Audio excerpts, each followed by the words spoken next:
کہ انسان جلد باز ہے، جب اسے کوئی مصیبت پہنچتی ہے تو بے صبری کرنے لگتا ہے، اور جب اسے کوئی خوشی پہنچتی ہے، دوسرے مقام پر ہے، یہ اس آیت میں نہیں ہے، تو اترانے لگتا ہے۔ اذا مسہ الشر جزوعا۔ اچھا، چونکہ میرے پاس واقعات بہت آتے رہتے ہیں نا، لوگ ملنے کے لیے آتے رہتے ہیں، اپنے واقعات سناتے رہتے ہیں، تو اس سے مجھے اندازہ ہوتا ہے کہ صبر کا بھی مفہوم کلیئر نہیں ہے لوگوں کی نظروں میں۔ یعنی میجورٹی تو ہماری بے صبری ہے، یعنی صبر ہوتا ہی نہیں ہے ان سے، لیکن بہت سے لوگ صبر کا غلط مفہوم لے لیتے ہیں۔ وہ صبر کرتے ہیں لیکن ان کو یہ نہیں پتا ہوتا کہ صبر کا مطلب یہ نہیں ہے جو آپ کر رہے ہیں۔ سمجھ رہے ہیں کہ نہیں سمجھ رہے؟ جیسے بہت سے لوگ توکل کو غلط مفہوم لیتے ہیں نا، اللہ پہ اعتماد کرنا ہے ان کو، لیکن اعتماد کا مطلب کیا ہے ان کو نہیں پتا ہوتا۔ تو ایسے ہی بہت سے لوگ اللہ کے لیے صبر کرتے ہیں، لیکن صبر کا مطلب کیا ہے یہ ان کو نہیں پتا ہوتا۔ وہ صبر کا مطلب یہ سمجھتے ہیں کہ مصیبت کو دور کرنے کے اسباب بھی اختیار مت کرو، بس صبر کرو۔ میں کئی بار واقعہ بیان کر چکا ہوں نا اپنے بیانات میں، کہ ایک صاحب آئے، پرانا قصہ ہو گیا، نہیں پتا چلے گا ان کو کہ میری بات ہو رہی ہے، کہ جی میرا داماد میں یہ خرابی، یہ خرابی، یہ خرابی، وہ خرابی۔ میں نے کہا اتنی خرابی ہے ایک بندے میں، تو آپ نے اس سے علیحدگی کیوں نہیں لی؟ تو کہنے لگے کہ میں نے سوچا دل کس کے ہاتھ میں ہے؟ منہ سے بول لو نا، اللہ کی۔ اللہ جب چاہے گا دل تبدیل کر لے گا۔ تو اس لیے میں نے اس سے علیحدگی نہیں لی۔ ظلم ہوتے ہوتے ہوتے ہوتے ان کی بیٹی کیا ہو گئی؟ پاگل، بیچاری دماغی توازن ہی خراب ہو گیا اس کا۔ لیکن ان کا اللہ پہ توکل، صبر کر رہے ہیں کہ بھئی صبر کرنے والوں کے ساتھ کون ہے؟ اللہ ہے، اللہ صبر کرنے والوں کے ساتھ۔ تو یہ مطلب صبر کا نہیں ہے میرے بھائی۔ لوگ اپنی زندگیاں برباد کر دیتے ہیں کہ ہم صبر کریں گے، صبر کریں گے، صبر کریں گے۔ صبر وہاں کیا جاتا ہے جہاں اللہ کی رضا ہو، کوئی شریعت کا حکم پورا کرنے کے لیے۔ تبھی علماء نے بیان کیا ہے صبر کی دو قسمیں ہیں، ایک صبر علی الطاعہ اور ایک صبر عن المعاصی۔ صبر عربی میں کہتے ہیں باندھنے کو، دجاجہ مسبورہ صبر سے نکلا ہے نا۔ دجاجہ وہ مرغی جس کو باندھا جاتا تھا نشانے بازی کے لیے، عربوں میں عادت تھی مرغی باندھ کے تیر اندازی سے اس کو بیچاری کو نشانے مارتے تھے، نشانہ ٹھیک کرنے کے لیے۔ نبی صلی اللہ علیہ وسلم نے اس عمل سے منع کیا کہ نشانے بازی کے لیے جانور کو نہ ہدف بنایا جائے۔ کوئی تختی رکھ لو بھائی، کوئی پتھر رکھ لو، اس پہ نشانے بازی سیکھو۔ مرغیوں پہ کیوں نشانے بازی سیکھ رہے ہو؟ مرغی ویسے کھانی ہے تو ذبح کر کے کھا لو۔ تو اس کو مسبورہ کہا جاتا تھا، بندھی ہوئی مرغی، بیچاری کہیں دائیں بائیں جا نہیں سکتی۔ تو صبر کا مطلب کیا ہے؟ اپنے آپ کو روک لینا، دل تو چاہ رہا ہے لیکن بریک لگا دینا، باندھ دینا اپنے آپ کو۔ جزاک اللہ، یہ میں 2 گھونٹ پی لوں تاکہ میری کھوپڑی سیٹ ہو جائے۔ صبح سے جاگا ہوا ہوں میں بہت، نہیں رہنے دو۔ تو 3-4 گھنٹے سے زیادہ میری نیند ہو نہیں رہی ہے۔ جیٹ لیگ سمجھتے ہو؟ جیٹ لیگ، امریکہ سے آیا ہوں نا تو کھوپڑی آؤٹ، یعنی جب وہاں جاتا ہے آدمی تو 4-5 دن لگتے ہیں وہاں کے حساب سے کھوپڑی سیٹ ہونے میں، اتنے میں واپسی شروع ہو جاتی ہے۔ تو پھر یہاں پہ کھوپڑی سیٹ ہونے میں ٹائم لگتا ہے، تو ابھی تک ہوئی نہیں ہے سیٹ۔ یہ تھوڑی ٹھنڈی ہو جائے تو دے دینا، بہت تیز گرم ہے۔ میں پیتا گرم ہی ہوں، لیکن کیونکہ میں ہر بات نا بیان میں ریکارڈ ہو کے جاتی ہے، پھر لوگ اس حساب سے چائے پیش کرنا شروع کر دیتے ہیں۔ ابھی میں نے کہہ دیا بہت گرم ہے، تو پتہ ہے کیا ہوگا؟ کہیں بیان میں جاؤں گا برف ڈال کے چائے میں لائے ہوئے ہوں گے، تو کہہ رہے ہیں آپ نے بیان میں بولا تھا۔ میں گرم ہی پیتا ہوں، لیکن ابھی چونکہ بیان کنٹینیو چل رہا ہے نا تو ٹائم بہت لگے گا، اس لیے تھوڑی سی ہلکی سی، کیونکہ چائے ٹھنڈی پینا یہ اچھا خیر۔ اچھا، بعض لوگ کیا کہتے ہیں چائے میں ملائی ڈال کے لاتے ہیں۔ چائے بھائی، تو وہ ملائی ڈال دی، وہ چائے تھوڑی بن گئی، وہ تو لسی بنا دی آپ نے اس کو۔ چائے کا تو مطلب ہلکا، باڈی کو ہلکا کر دے وہ. آپ اس کو اتنا گاڑھا بنا دیا اس میں بھینس کے دودھ میں گھی ڈال کے, اور وہ تو چائے تھوڑی رہی ہے. اچھا خیر, تو صبر کا مطلب کیا ہوتا ہے؟ روک لینا, بریک, یعنی اپنے آپ کو کنٹرول کرنا. دنیا میں اس وقت سب سے بڑا مسئلہ کیا ہے؟ انسان اپنے کنٹرول میں ہے نہیں. امریکہ کے آپ نے قصے تو سنے ہوں گے نا, ابھی بلاگ میں آپ دیکھ رہے ہوں گے, بہت سارے قصے ہم وہاں بھی نہیں بتاتے, ادھر آ کے پھر بتاتے ہیں. وہاں ایک ڈاکٹر نے مجھے بتایا کہ گورے ٹینشن فری زندگی گزارتے ہیں نا, تو وہ ٹینشن فری, اتنے ٹینشن فری ہو گئے ہیں کہ ان کو پین کلر بہت ہائی ڈوز دینا پڑتی ہے, تھوڑا سا بھی درد ان سے برداشت نہیں ہوتا, کیونکہ ان ملکوں میں درد ختم ہو گیا ہے. یعنی محلے پڑوس میں بھی آپ جاؤ گے نا, یہ امریکن بیٹھے ہوئے آپ کے سامنے, ان سے پوچھ لینا, تو پن ڈراپ سائلنٹ ہوتا ہے نا, یعنی سوئی بھی گرے تو اس کی آواز آتی ہے. ایسا محلے میں خاموشی ہے. جیسے ہمارے قبرستان ہوتے ہیں نا, ایسے ان لوگوں کے ریزیڈینشل ایریا ہوتے ہیں. ایسا ہی ہے نا, ہمارے قبرستان میں کبھی آپ گئے, کوئی آواز آئی کسی قبر سے, اور بھائی کیا حال ہے مفتی صاحب, خیریت سے, کبھی سنا آپ نے؟ آئے گی تو مفتی صاحب لیٹے ہوئے ہوں گے وہاں پہ. ایسا ہی ہوگا. تو جیسے قبرستانوں میں خاموشی ہوتی ہے نا, ایسے ان ملکوں کے جو ریزیڈینشل ایریاز ہیں, رہائشی علاقے ہیں, وہاں کیا ہوتی ہے؟ خاموشی. کوئی بچے کی آواز نہیں آئے گی, کسی کی گالی کی آواز نہیں آئے گی, کوئی یہ نہیں کہ وہاں سے وسیم سے جھگڑا ہو رہا ہے, غفار بھائی آج فارم میں آئے ہوئے ہیں, مسجد کمیٹی کے صدر کا آج میٹر کیا ہو گیا ہے, گھوم گیا ہے, امام صاحب کو کوئی بات بری لگ گئی ہے. نہ, ان سب چیزوں پہ امریکہ میں بولو پابندی. تمیز سے زندگی گزارو اچھے بچوں کی طرح, کوئی چیخنا چلانا نہیں, کوئی کسی کو دیکھے گا بھی نہیں. اب ہماری ڈریسنگ تو بالکل ڈیفرنٹ ہوتی ہے نا بھائی. جب امیگریشن کے لیے جب ہم جاتے ہیں نا, انٹری مارتے ہیں ایئرپورٹ سے, تو سب پینٹ شرٹ میں ہوتے ہیں, ہم کیا ہوتے ہیں؟ پگڑی میں, ٹوپی میں, بالکل ڈیفرنٹ ڈریس ہوتا ہے. کوئی دیکھتا بھی نہیں, کوئی نہیں دلچسپی لے یہ کیا پہن کے آ رہا ہے. اچھا ہمارے جو دیسی لوگ ہیں وہ دیکھ رہے ہوتے ہیں, ابے یہ کپڑے کہاں ہیں اس کے, ہوئے یعنی اس طرح کی چیزیں بھی چل رہی ہوتی ہیں. بھائی تو چھوڑ اس کے کپڑے کا, تیرا کیا لینا دینا, چھوڑ یار. تو ایسی خاموشی جو ریزیڈینشل ایریاز ہیں, اتنی خاموشی کہ خاموش کونسلر صاحب سو رہے ہیں. یہ قصہ پھر نہیں زیادہ سناؤں گا میں, پھر وہ سمجھ جائیں گے کس کی بات ہو رہی ہے. خیر, کچھ قصے اتنے دلچسپ ہیں نا, سنا نہیں سکتا میں, کیونکہ وہ سمجھ جائیں گے کہ یہ ہماری بات ہو رہی ہے. تو ریزیڈینشل ایریا میں یہ واقعہ کیوں سنا رہا ہوں, یہ میں بھی بتاتا ہوں. یہ واقعہ برائے واقعہ نہیں ہے. اتنی خاموشی, اتنی خاموشی, اتنی خاموشی, جب آپ جاؤ آپ کو بہت ہی اچھا لگے گا. آپ بولو گے کیا سکون کی جگہ ہے یار. 4-5 دن کے بعد آپ کی کھوپڑی آؤٹ ہونا شروع کے, بھائی یہ لوگ ہیں, قبرستان ہے, یہ پبلک ہے, یہ اتنا بھی نیک بننے کی ضرورت نہیں ہے نا. بہت زیادہ نیک بھی انسان ٹھیک نہیں ہوتا, تھوڑا تھوڑا آڑا ترچھا ہونا چاہیے, یہ حقیقت ہے. دیکھو اس کی میں ایک مثال دیتا ہوں. اب آپ بولو گے یار بیان میں ہمیں مفتی صاحب الٹی الٹی باتیں بتا رہے ہیں, میں نارمل بنانا چاہ رہا ہوں آپ کو. نارمل آدمی ٹھیک ہوتا ہے. جو لوگ بہت زیادہ جراثیم سے بچتے ہیں, ڈاکٹر کیا کہتے ہیں کہ بیکٹیریا پھر ان پہ حملہ کرتے ہیں, ان کا امیون سسٹم خراب ہو جاتا ہے. ایسا ہی ہے نا, ان کی باڈی میں بیکٹیریا سے لڑنے کی طاقت اور صلاحیت ختم ہو جاتی ہے. ایسا ہوتا ہے کہ نہیں ہوتا؟ تو اسی طرح جو لوگ بہت زیادہ لگژری لائف, کوئی کسی کو ڈانٹے گا نہیں, شور نہیں, بالکل thank you, how are you, nice to meet you, ایسے جملے ہر وقت, تو ان کے اندر تکلیفیں برداشت کرنے کا سیٹ اپ کیا ہو جاتا ہے؟ بولو, ختم.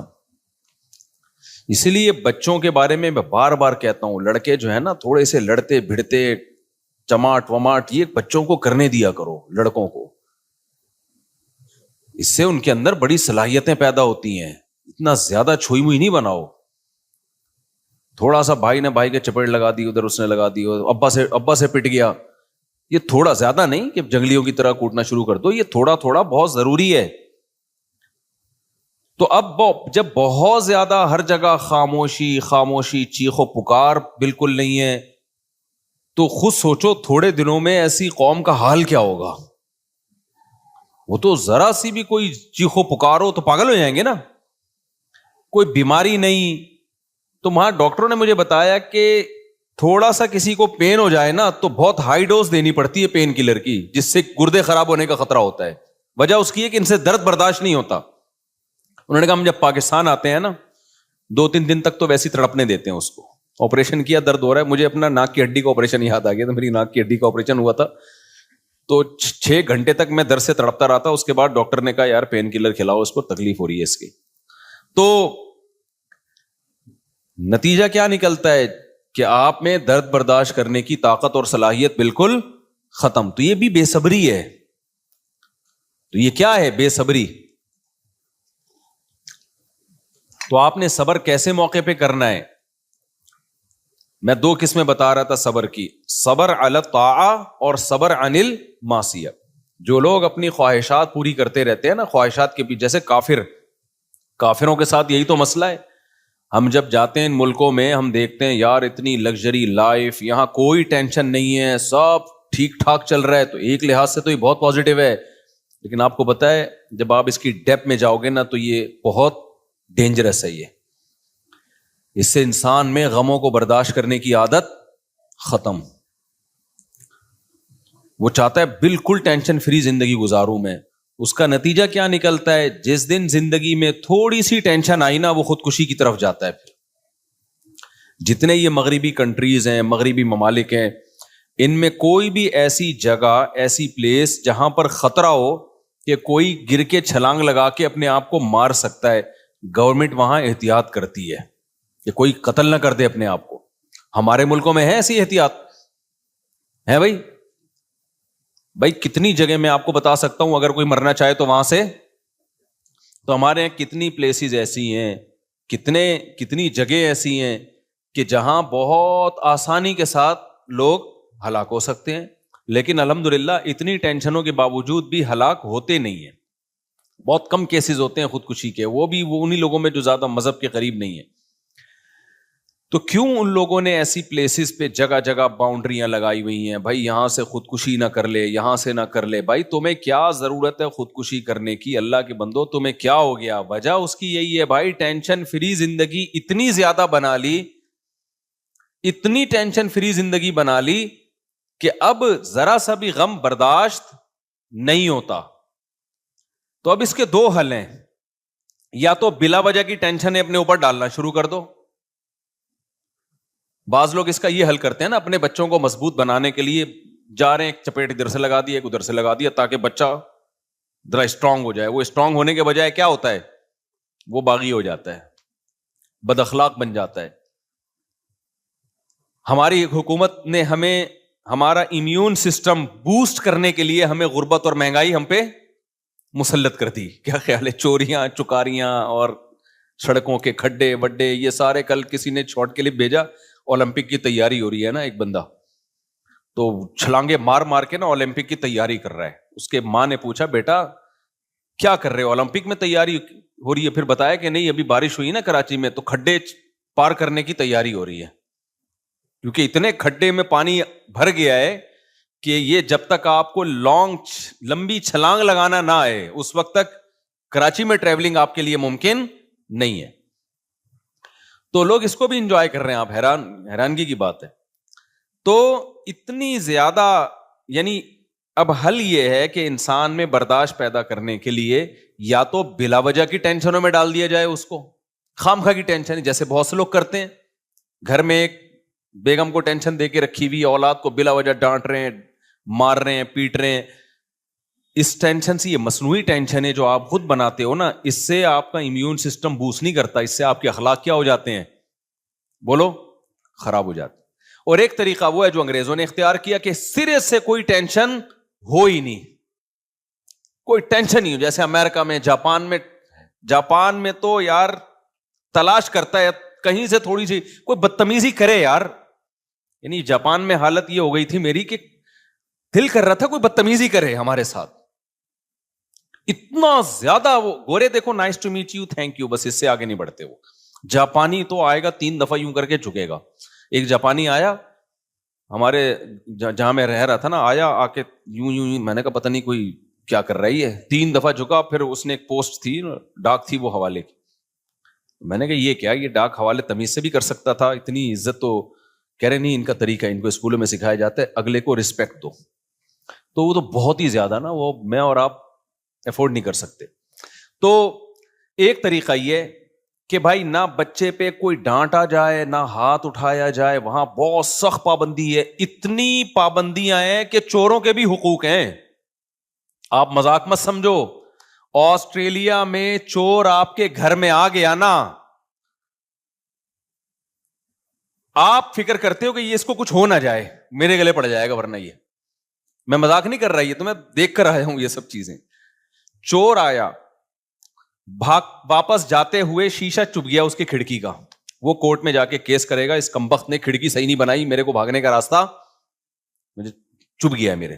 چور بھی تو انسان ہے نا بھائی, گورنمنٹ عقل استعمال کرتی ہے, گورنمنٹ کہتی ہے ٹھیک ہے اس نے چوری کی, غلط کام کیا, لیکن اس کی سزا یہ تھوڑی ہے کہ شیشے چبو اس کے جا کے تم. تو تم نے ایسی کھڑکی بنائی ہے جس میں شیشے جو کانچ ٹوٹے ہوئے ہیں, جو کسی بھی انسان کے چبھ سکتے ہیں, تو چور بھی ایک انسان ہے. اگر تو تم نے چبوئے نہیں ہیں, لیکن جب چور آئے گا تو بھاگے گا کہ نہیں بھاگے گا, تو تمہیں پہلے سے سوچنا چاہیے تھا بھاگنے کا سیف راستہ اس کے پاس ہے یا نہیں ہے. تو یہ کس کے حقوق ہیں میرے بھائی؟ یہ چوروں کے حقوق ہیں. اصل میں چوروں کے نہیں, یہ انسان کے حقوق ہیں. یہ کس کے, یہ ہیومن رائٹس, سمجھ رہے ہو کہ نہیں سمجھ رہے, یہ انسانوں کے حقوق ہے. یار جلدی اس کو بہت زیادہ ہو گیا. تو یہ انسانوں کے حقوق ہیں. شوہر کے حقوق اتنے زیادہ ہیں وہاں پہ کہ بیگم شوہر کو ڈانٹ نہیں سکتی, اور بیوی کے حقوق اتنے زیادہ ہیں کہ وہ اس کو آنکھیں بھی نہیں دکھا سکتا. تو ایک طریقہ یہ ہے, شور شرابے کی اجازت نہیں. آپ گھر میں مرغی پال سکتے ہو, مرغا نہیں پال سکتے, کیونکہ مرغی شور نہیں مچاتی. مرغا کیا مچاتا ہے؟ گورے کو غصہ آتا ہے, یار تیرا مرغا کہاں صبح لگا کے رکھی ہوئی ہے, ہم ترقی یافتہ قوم ہے, یہ کیا بکری کی آواز نہیں آئے گی. یعنی اگر میں حلفیہ بولوں نا, قبرستان میں اور رہائشی علاقوں میں کوئی فرق نہیں. ہمارے یہاں قبرستان میں بھی تھوڑا سا شور نظر آ رہا ہوتا ہے, وہ جو گورکن ہے وہ بیٹھا ہوا باتیں کر رہا ہوتا ہے بیٹھ کے, وہاں یہ بھی نہیں ہے. تو ایک طریقہ یہ ہے کہ کیپ سائلنٹ. گھر کے اندر جاؤ گے تو بھی شور نظر نہیں آئے گا. یار چلو گھر کے باہر شور نہ ہو, اندر تو ہو نا. مسلمانوں کے گھروں کی بات نہیں کر رہا, ہم تو پینڈو لوگ ہیں نا, میں پڑھے لکھے انگریزوں کی بات کر رہا ہوں. جب آپ گھر کے اندر جاؤ گے تو صرف کتے کی تھوڑی بہت ہلکی پھلکی آواز آپ کو سنائی دے گی, وہ بھی آپ کو دیکھ کے بھونکا ہوگا کہ آپ کیوں آئے ہو, یعنی آپ کا کیا کام ہے یہاں پہ. گھر کے اندر بھی کیا ہے؟ خاموش. تو ایک طریقہ یہ ہے, دونوں کے سائیڈ افیکٹ ہیں, سمجھ رہے ہو, دونوں کے کیا ہیں, رکھ دو نا اس کو میرے بھائی, دونوں کے سائیڈ افیکٹ ہیں کہ آپ بلا وجہ کی سختیاں شروع کر دو, بلا وجہ نفس کے خلاف مجاہدے شروع کر دو. جیسے بہت سے لوگ بلا وجہ کے اپنے آپ کو انہوں نے بے آرامی کا عادی بنایا ہوا ہے. اچھی بھلی گاڑی لے سکتے ہیں, رکشوں میں لٹک کے جا رہے ہیں. اور ایک طریقہ یہ کہ ٹینشن فری زندگی کر دو, لوگوں کی کوئی, یعنی اتنے حقوق کہ بالکل خاموشی, کوئی شور ہی نہیں ہے. یہ دونوں بے اعتدالیاں ہیں. دیکھو قرآن کی جو یہ آیت ہے نا, سیقول السفہاء, دوسرے پارے کی پہلی آیت, وَكَذَلِكَ جَعَلْنَاكُمْ أُمَّةً وَسَطًا, اللہ کہتے ہیں میں نے تم کو بیلنس امت بنایا ہے. خدا کی قسم اسلام کی حقانیت کے لیے, اسلام کو سمجھنے کے لیے یہ ایک آیت ہی کافی ہے. ہر چیز میں اسلام نے کیا بتایا ہے؟ بولو, اعتدال. یہ اعتدال دنیا میں کسی کے پاس ہے نہیں. یا تو ایسے نکل گئے ایک طرف, آسائشیں, حقوق, کہ اب اتنے چھوئی موئی بن چکے ہیں کہ ذرا سی ٹینشن زندگی میں آتی ہے نا تو فوراً کہاں جاتے ہیں؟ خودکشی کی طرف.